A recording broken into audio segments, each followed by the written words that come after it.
रहमान सब स्टूडेंट्स को मेरी तरफ से अस्सलाम वालेकुम। उम्मीद करता हूँ सब स्टूडेंट्स बिल्कुल ठीक होंगे, खैर वाफियत से होंगे और अपने घरों में अपने पेरेंट्स के साथ बहुत अच्छा टाइम स्पेंड कर रहे होंगे। स्टूडेंट्स, आज कंप्यूटर साइंस क्लास 8 का लेक्चर नंबर 6 हमारे पास है और वीक नंबर 4 स्टार्ट हो गया। मेरा नाम मुदस्सिर शरीफ है और मैं आपको आज लेक्चर नंबर 6 डिलीवर करने जा रहा हूँ। स्टूडेंट, ये आपकी कोर्स बुक का फ्रंट पेज का टाइटल है, कंप्यूटर एजुकेशन के नाम से, जो क्लास 8 के लिए हम यूज़ कर रहे हैं। तो उम्मीद करता हूँ सब स्टूडेंट्स के पास बुक कॉलेज वालों ने प्रोवाइड कर दी होंगी, सबके पास होंगी। और अगर जिसके पास नहीं है तो वो नेशनल बुक की वेबसाइट से, नेशनल बुक फाउंडेशन की वेबसाइट से जाके बुक डाउनलोड कर सकता है। और उसके साथ साथ आप अपने कॉलेज का आईसीपी के नाम से जो फेसबुक पे पेज है, वहाँ पे भी इसका लिंक प्रोवाइड किया हुआ है और वहाँ से भी आप अपनी कंप्यूटर की बुक और इसके साथ साथ जो बाकी बुक्स हैं वो भी डाउनलोड कर सकते हैं। स्टूडेंट, लेक्चर नंबर 6 स्टार्ट करने से पहले मैं आपको लेक्चर नंबर 5 थोड़ा रिकॉल करवाना चाहूँगा। लेक्चर नंबर 5 में हमने types of physical transmission media के बारे में डिस्कशन की थी। इसमें हमने 3 टाइप्स थी जो हमने डिटेल में इनकी डिस्कशन की। इनकी पिक्चर्स भी मैंने आपको शो की और कोशिश की कि बहुत इजी वे में आपको समझाऊं और डेली लाइफ की एग्जांपल्स भी आपको उसमें मैंने दी ताकि आपको और क्लियर हो जाए। और उसके बाद हमने कटिंग एज टेक्नोलॉजी, जो चैप्टर 1 का लास्ट टॉपिक है, उस पर हम मूव ऑन हुए। उसमें हमने जो पहली टेक्नोलॉजी थी सेलुलर कम्युनिकेशन, उसके बारे में डिटेल में बात की और साथ ही इसकी मैंने पिक्चर शो की जिसपे मैंने बताने की कोशिश की कि फिजिकली सेलुलर कम्युनिकेशन कैसे होती है और ये किस तरह से पॉसिबल होते हैं ये सारी कम्युनिकेशन। तो पिक्चर के थ्रू मैंने बहुत डिटेल डिस्कशन की। उम्मीद करता हूँ सबको लेक्चर नंबर 5 समझ आ गया होगा। चलते हैं स्टूडेंट, अपना लेक्चर नंबर 6 स्टार्ट करते हैं।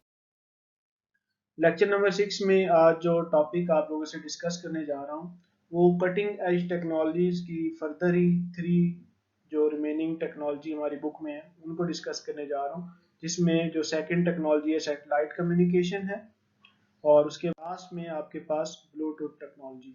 तो वन बाय वन हम इन तीनों को डिस्कस करते हैं। जी, कटिंग एज टेक्नोलॉजी की जो सेकंड हमारे पास टाइप है, जो हमारे पास टेक्नोलॉजी है, सैटेलाइट कम्युनिकेशन है।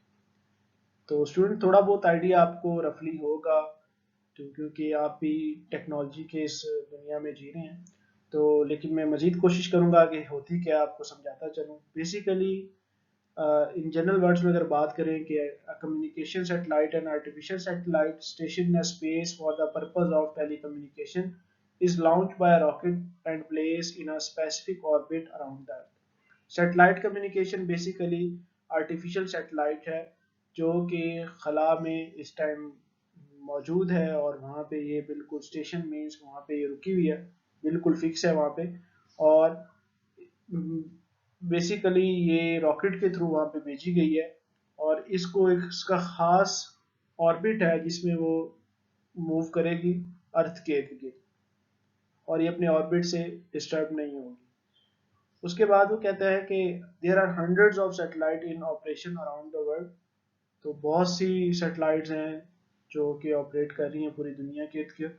Communication satellites receive radio signal from one base station and transmit to destination base station situated thousands of miles away. तो मीन्स दैट कि कम्युनिकेशन सैटेलाइट का बेसिकली जो काम है वो रेडियो सिग्नल्स को रिसीव करता है एक बेस स्टेशन से और उसको सेंड करता है नेक्स्ट बेस स्टेशन पे, डेस्टिनेशन बेस स्टेशन जिसको हम कहते हैं, जो कि बहुत मीलों दूर होता है जी। तो ये सारा कमाल सैटेलाइट कम्युनिकेशन से ही होता है। तो अगर आपको यहाँ पे थोड़ी सी रिसर्च की बात शेयर करता चलूँ, रिसेंटली एक आर्टिकल के मुताबिक डिस्कशन जो हो रही थी, मैंने उसमें सुना कि 4900 सैटेलाइट इस टाइम लॉन्च हुई है स्पेस में, लेकिन उसमें सिर्फ 1900 एक्टिव हैं जो ऑपरेशन में, और उसके बाकी जो हैं वो इस टाइम उनको आहिस्ता आहिस्ता ऑपरेशनल किया जा रहा है। तो लेकिन हमें तो फील नहीं होगा, ठीक है, हम नासा वाले हमें आए दिन वीडियोस अपनी शेयर कर रहे हैं। अगर आप यूट्यूब पे खुद भी चाहें तो चेक कर सकते हैं, वो जो भी अपनी सैटेलाइट लॉन्च करते हैं तो वो उसकी वीडियो वो लोग वायरल करते हैं। तो बेसिकली सैटेलाइट कम्युनिकेशन का पर्पस ही यही है कि बहुत बड़े वास्ट एरिया में कम्युनिकेशन हो सके। Let's suppose country to country बात करूँ तो बहुत बेस्ट है। तो अगर आपके माइंड में यहाँ पे ये चीज़ आएगी कि क्या सर जो हमने वैन नेटवर्क की टाइप पढ़ी थी जिसमें आपने बात की कंट्री टू कंट्री नेटवर्क होता है, तो बेसिकली बात तो वही है, लेकिन उस नेटवर्क को कंट्री टू कंट्री कनेक्ट करने के लिए सैटेलाइट का भी सहारा लिया जा रहा है। तो बेसिकली मीलों दूर का फासला है जो कि हमें फील नहीं होता, बड़े इजीली आजकल कम्युनिकेट कर सकते हैं। पाकिस्तान में बैठे हैं और आउट कंट्री हमारे रिलेटिव्स हैं, हमारे अपने बहन भाई वहाँ पे गए हुए, तो हम वहाँ पे उनसे बड़े इजीली कांटेक्ट कर लेते हैं। ठीक है, तो ये सारा कमाल सेटेलाइट कम्युनिकेशन के थ्रू ही हो रहा है। पिक्चर में चल के मजीद आपको क्लियर हो जाएगा कि सेटेलाइट कम्युनिकेशन होती कैसे है। तो मूव ऑन होते हैं आगे, पिक्चर की तरफ चलते हैं। ये स्टूडेंट, आपकी स्क्रीन में ये पिक्चर नज़र आ रही है और ये पिक्चर आपकी बुक से ही ली गई है सेटेलाइट कम्युनिकेशन की। तो बेसिकली जी देख लेंगे ये आगे यहाँ पे, the satellites are used for van communication, weather forecasting, television transmission, radio communication and internet access in a global positioning system. जी, तो देख लें मैंने वही बात की कि वैन नेटवर्क का भी इसमें जिक्र कर दिया, वेदर फोरकास्टिंग भी इनसे की जा रही है, टेलीविजन ट्रांसमिशन जो हमारे घरों में आ रही है वो भी इन सेटेलाइट्स के थ्रू की जा रही है, और रेडियो कम्युनिकेशन भी है, और साथ साथ इंटरनेट की एक्सेस भी दी जा रही है, और ग्लोबल पोजिशनिंग सिस्टम के थ्रू जीपीएस मॉड्यूल्स होते हैं उनके थ्रू जो है ना इंटरनेट सर्विसेज भी दी जा रही है। तो पिक्चर पे आता हूँ, थोड़ा सा गौर करिएगा। ये सेटेलाइट है, एक ये वाली सेटेलाइट और एक ये सेटेलाइट है। ठीक है स्टूडेंट, सबको समझ आई सेटेलाइट है, ठीक है। ये एक बेस स्टेशन है, ये सेकंड बेस स्टेशन है, ठीक है। ये वाला base station let's suppose Pakistan में है, और ये वाला बेस स्टेशन आप पाकिस्तान के किसी दूसरे शहर या फिर पाकिस्तान से किसी दूसरी कंट्री में कंसीडर करें अपने माइंड में।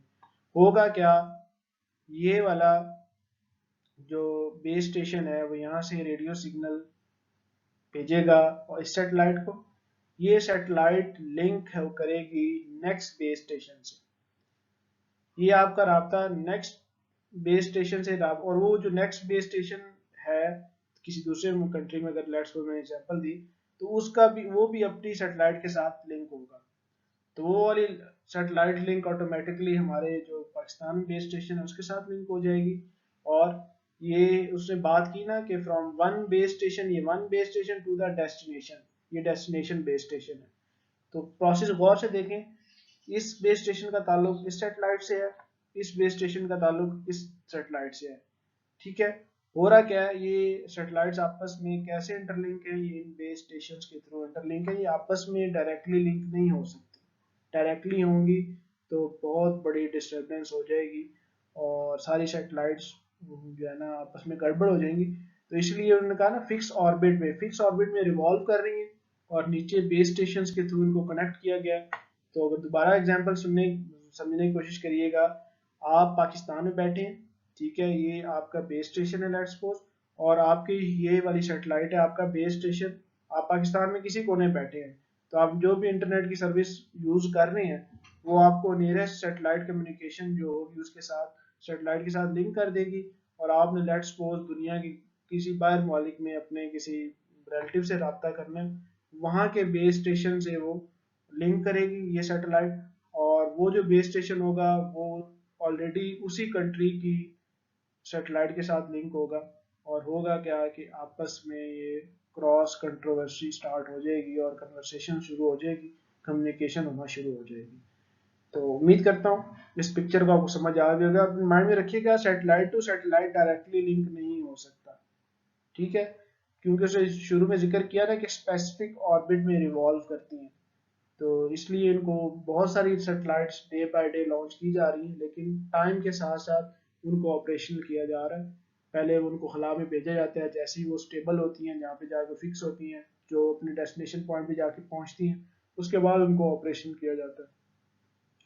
स्टूडेंट आगे चलते हैं। उम्मीद करता हूँ यहाँ तक सैटेलाइट कम्युनिकेशन आप सबको समझ आ गया होगा। जी स्टूडेंट्स, अब हम डिस्कस करते हैं थर्ड टेक्नोलॉजी थी, वो ग्लोबल पोजिशनिंग सिस्टम है, वो भी आपसे मैं डिस्कस करने जा रहा हूँ। तो थोड़ा सा जनरल, देखिए पढ़ तो आप खुद भी लेंगे, थोड़ा सा जनरली सुन लें ये होता क्या है बेसिकली। ये ग्लोबल पोजिशनिंग सिस्टम जो जीपीएस जो है, बेसिकली ये सैटेलाइट बेस्ड नेविगेशन सिस्टम है, ठीक है। और 24 सैटेलाइट्स जो है ना, वो अर्थ के इर्द गिर्द इस टाइम घूम रही हैं। इसमें 24, ये जीपीएस ने 24 सैटेलाइट्स को कवर अप किया हुआ है। और ये 24 जो सैटेलाइट्स हैं वो हमारे अर्थ के गिर्द घूम रही हैं डिफरेंट ऑर्बिट्स में।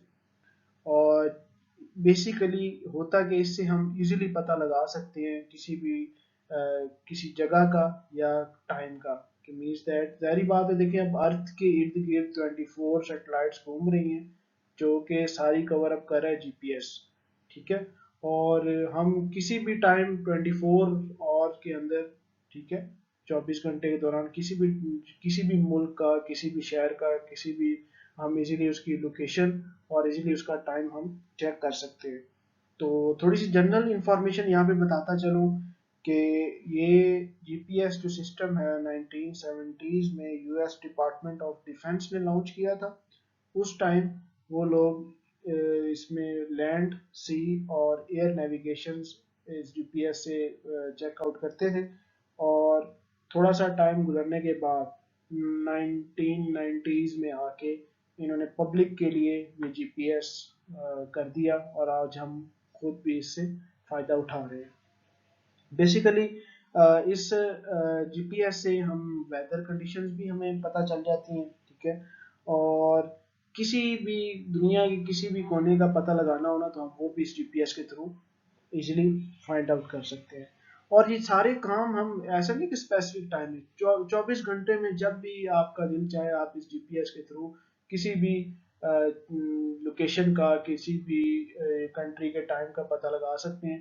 तो अब आपको थोड़ा सा मजीद गाइड करूं कि गौर करिएगा, मैंने बात की कि जीपीएस ने 24 सैटेलाइट्स को घेरा हुआ है। और ये जो 24 सैटेलाइट्स हैं, ये हमारे होल वर्ल्ड के इर्द गिर्द एक अपने स्पेसिफिक ऑर्बिट्स में घूम रही है, ठीक है। तो बेसिकली इनका जो बता दूं कि ईच सैटेलाइट, जो एक सैटेलाइट है ना अपने एक ऑर्बिट में अर्थ के इर्द गिर्द जो रिवॉल्व करती है, वो बेसिकली 7000 माइल्स पर आवर की स्पीड से वो रिवॉल्व कर रही है। एक सैटेलाइट की बात कर रहा हूँ, ठीक है। और जो इसका डिस्टेंस होता है अर्थ से और अपने सैटेलाइट के दरमियान system 1200 miles above the earth surface होता है, ठीक है। तो डिस्टेंस भी बता दिया और स्पीड भी बता दी, तो खुद इमेजिन करें कि 24 सैटेलाइट्स घूम रही हैं अर्थ के इर्द गिर्द। अब आपके माइंड में क्वेश्चन आएगा कि सर आपने बात तो कर दी सैटेलाइट, 24 सैटेलाइट्स को जीपीएस ने घेरा हुआ है, वो अर्थ के इर्द गिर्द घूम रही हैं, तो ये कैसे? बेसिकली हर सैटेलाइट में अपना एक सोलर सिस्टम स्टैब्लिश है जो उस सैटेलाइट को चला रहा है।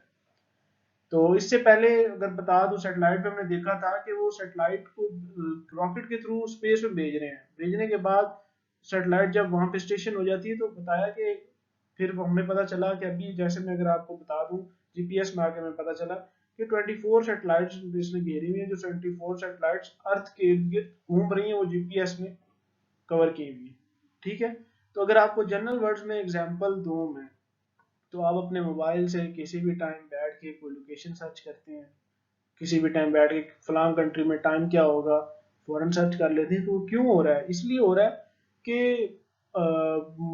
अर्थ के गिर्द ये 24 सैटेलाइट्स हर टाइम रिवॉल्व कर रही हैं। तो आप कोई स्पेसिफिक टाइम तो है नहीं, 24 घंटों में जब भी आपका दिल चाहेगा, जब भी आपका माइंड होगा, आप इजीली कोई लोकेशन सर्च कर सकते हैं, इजीली किसी कंट्री का टाइम सर्च कर, इजीली आप वेदर फोरकास्टिंग चेक कर सकते हैं। तो ये सारा कमाल क्या है? बेसिकली ग्लोबल पोजिशनिंग सिस्टम का है, जीपीएस का है। और जिसने मैंने बताया कि ये सारा उसने 20 जीपीएस ने 24 सैटेलाइट को घेरा हुआ है जी, ठीक है।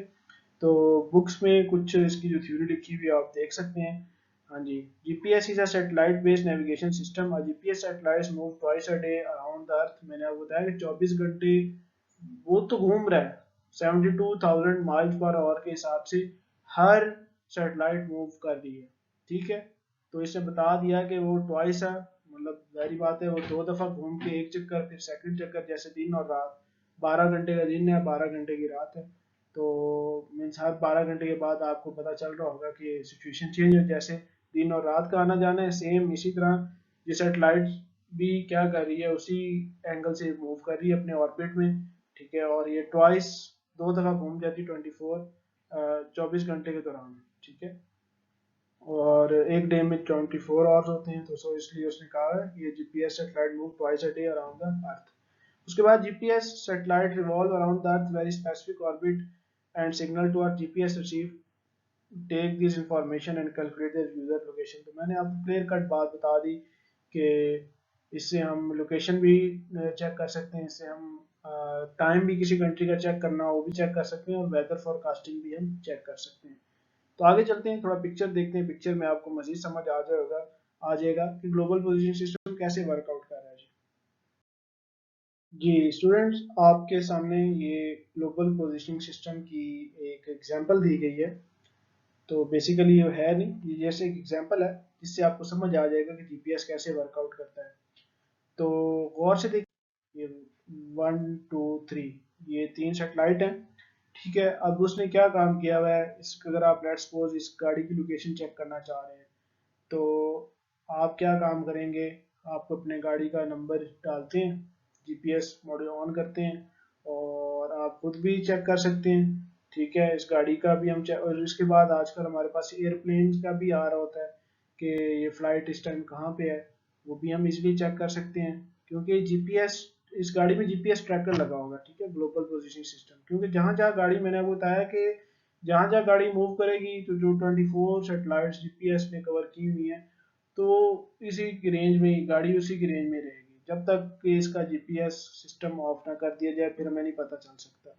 तो लेकिन आजकल जितनी भी हिट गाड़ियां आ रही हैं उनमें जीपीएस सिस्टम बड़ा एडवांस लगाया हुआ है, जिसको हम इजीली ऑफ भी नहीं कर सकते।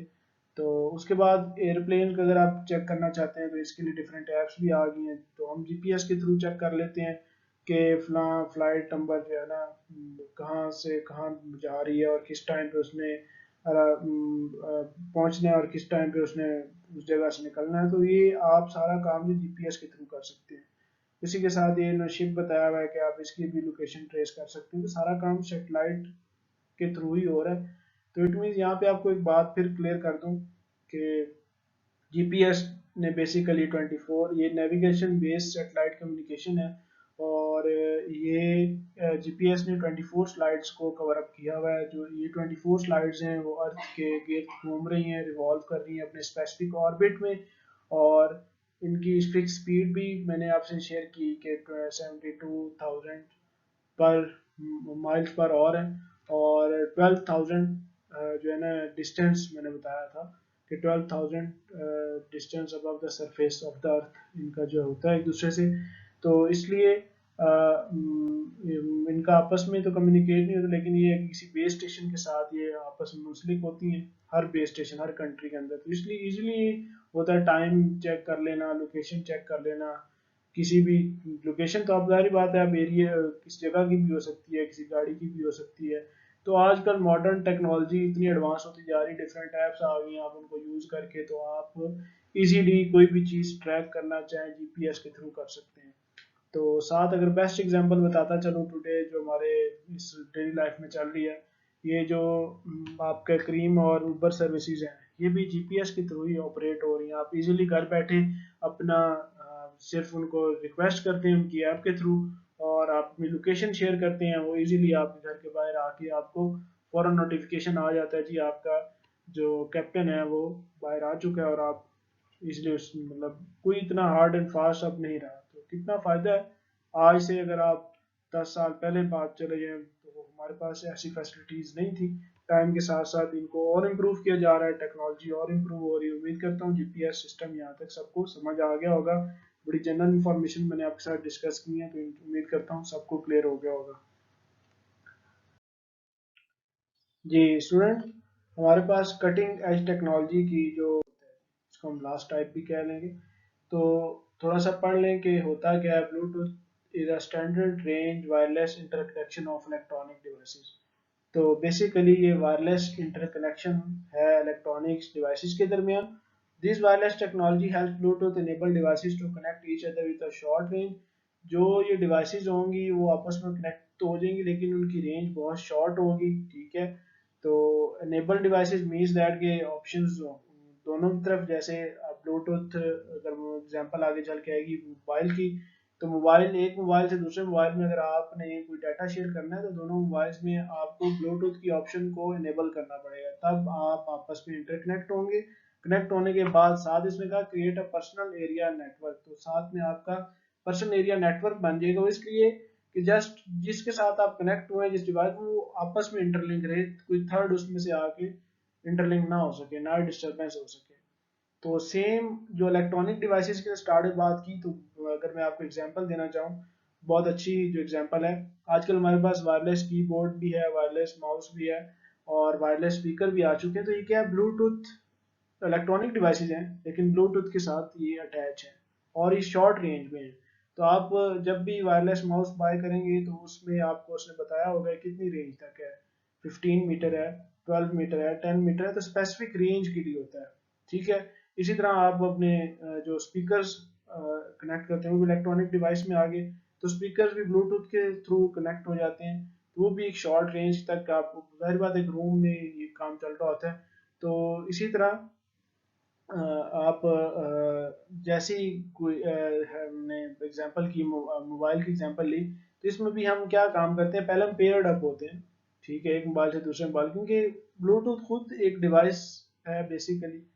आजकल एक और इन्फॉर्मेशन देता चलूँ कि ब्लूटूथ कनेक्टर आ रहा है, जो आप अपने लैपटॉप के साथ कनेक्ट कर लेंगे। अगर आपके लैपटॉप में ऑप्शन नहीं है ब्लूटूथ की, तो जैसे ही वो कनेक्टर आप कनेक्ट करें, यूएसबी जितना होगा, बिल्कुल छोटा सा, तो आपका लैपटॉप ब्लूटूथ जितनी भी डिवाइसेस साथ उसके साथ अटैच हो सकती हैं।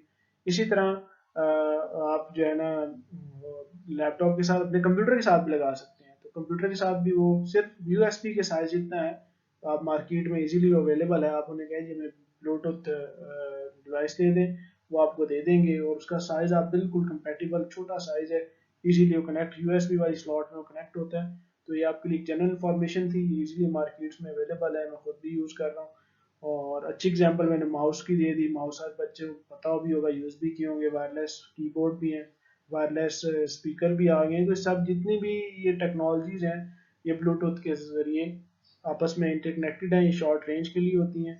और जहाँ पे जो पैन का वर्ड जिक्र किया, तो ये पर्सनल एरिया नेटवर्क आपका अपना होता है, ठीक है। जैसे लेट्स सपोज मेरे पास माउस है, वायरलेस है, तो मेरा अपना पर्सनल है, मेरे लैपटॉप के साथ कनेक्टेड है, वो किसी और लैपटॉप के साथ कनेक्ट नहीं होगा जब तक मैं उसको पेयर्ड नहीं करूंगा। पेयर्ड करने के लिए क्या करते हैं, वायरलेस माउस के साथ एक छोटा सा यूएसबी का कनेक्टर देते हैं कि आप अपने ये लैपटॉप में लगा लें, आपका माउस आपके लैपटॉप के साथ पेयर्ड हो जाएगा और आप इजीली इसको यूज कर सकेंगे।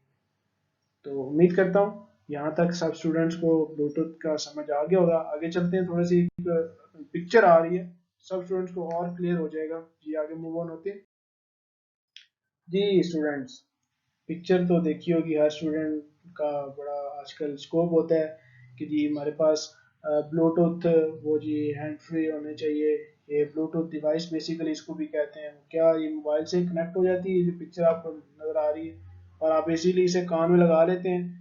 और फ़ायदा क्या है इसका, कि मोबाइल आपको कुछ भी कॉल सुननी हो, इजीली आप कॉल सुन सकते हैं, इसमें कुछ सॉन्ग वगैरह सुनने हो, कुछ भी आपने जो भी सुनना हो अपने मोबाइल के थ्रू इसे कनेक्ट करके अपने कान में लगाते हैं, रादर देन आपको वो वायर वाले हैंड फ्री लें और उनको। और इसी की लेटेस्ट जो टेक्नोलॉजी आजकल वायरलेस हेडफोन एयरबड्स के नाम से, एयर डॉट्स एयरबड्स के नाम से एयरपॉड जो है ना, ये आ रहे हैं मार्केट में अवेलेबल हैं।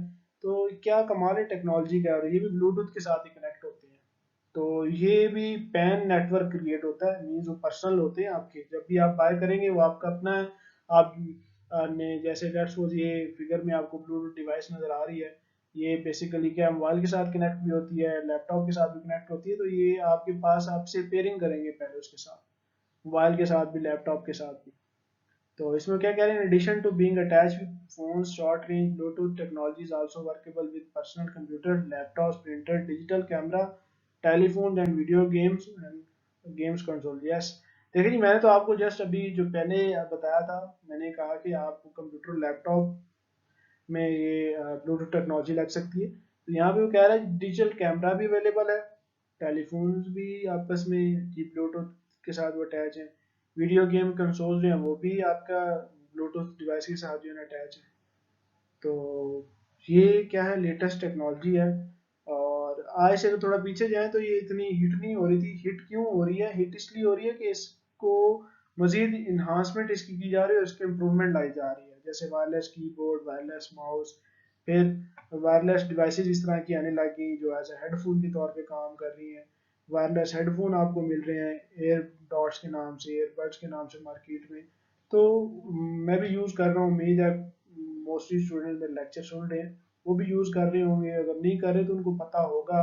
तो ऐसा नहीं है कि आपने अपने घर में फील किया हो कि जी कोई ऐसी डिवाइस आ गई है, जैसे टीवी के साथ अक्सर होता है, वो क्या आजकल तो आपके जो एसी हैं घरों में लगे हुए वो ब्लूटूथ टेक्नोलॉजी में यूज़ हो रही है। क्या होता है, वो कनेक्टर मिलता है, वो एसी में लगता है और आप अपने मोबाइल में इंटरनेट के थ्रू उसकी ऐप डाल लेते हैं, तो वो आपका मोबाइल उसके साथ इंटरनेट ब्लूटूथ के साथ कनेक्ट हो जाता है डायरेक्टली। और आप जैसे ही ब्लूटूथ से कनेक्ट होंगे वो ऐप उसकी ओपन हो जाएगी, उसमें आप अपने एसी की सेटिंग हाई लो सब कुछ कर सकते हैं। इसी तरह मॉडर्न टेक्नोलॉजी में उसने बात की कि डिजिटल कैमरा अगर हम यूज़ करें वो भी ब्लूटूथ डिवाइस के साथ पेयर हो जाता है और इजीली होता क्या, मैंने आपको जनरली लास्ट जो अगर चलूँ होल सम करके बताऊं, तो मैंने बताया कि ब्लूटूथ खुद एक डिवाइस है, ठीक है। तो अगर आप किसी भी अपने इलेक्ट्रॉनिक डिवाइस को, जैसे कंप्यूटर है, इसको अगर आप ब्लूटूथ बनाना चाहते हैं बना सकते हैं, लैपटॉप को भी बना सकते हैं। तो आपको करना क्या होगा, इसके लिए ब्लूटूथ का एक कनेक्टर मिलता है, वो आप मार्केट से लें, और फिलहाल ये अवेलेबल है। आगे मजीद इसकी फर्दर इम्प्रूवमेंट होगी, कौन कौन सी डिवाइसेस को मजीद ब्लूटूथ में हम कन्वर्ट कर सकते हैं। तो कुछ तो ऑलरेडी आ गए ना, स्पीकर्स बने आ गए, प्रिंटर्स भी आ गए, ठीक है, वीडियो गेम्स कंसोल भी आ गई, आपके जितने वीडियो गेम्स के कंट्रोलर्स हैं और जितने भी आपके उसके साथ जो रिसीवर और ट्रांसमीटर मिलते हैं वो भी ब्लूटूथ टेक्नोलॉजी के साथ आपस में पेयर अप होते हैं। तो जी स्टूडेंट्स, मैं उम्मीद करता हूँ यहाँ तक आप सब स्टूडेंट्स को ब्लूटूथ टेक्नोलॉजी के बारे में समझ आ गया होगा। और आज का जो लेक्चर था थोड़ा इजी भी था, और इसके साथ साथ मेन कुछ मैंने बातें जनरल डिस्कशन जो मैंने सर्च करके आप लोगों के लिए वो भी मैंने पेश की, और जनरल लाइफ की एग्जांपल्स भी आपके साथ डिस्कस की, और लेटेस्ट टेक्नोलॉजी क्या है वो भी मैंने आपसे डिस्कस की। उम्मीद करता हूँ सब स्टूडेंट्स को यहाँ तक बहुत अच्छे से समझ आ गया होगा।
पे हमारा लेक्चर ख़त्म हुआ।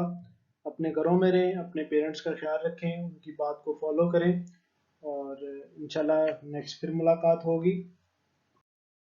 हाफिज़।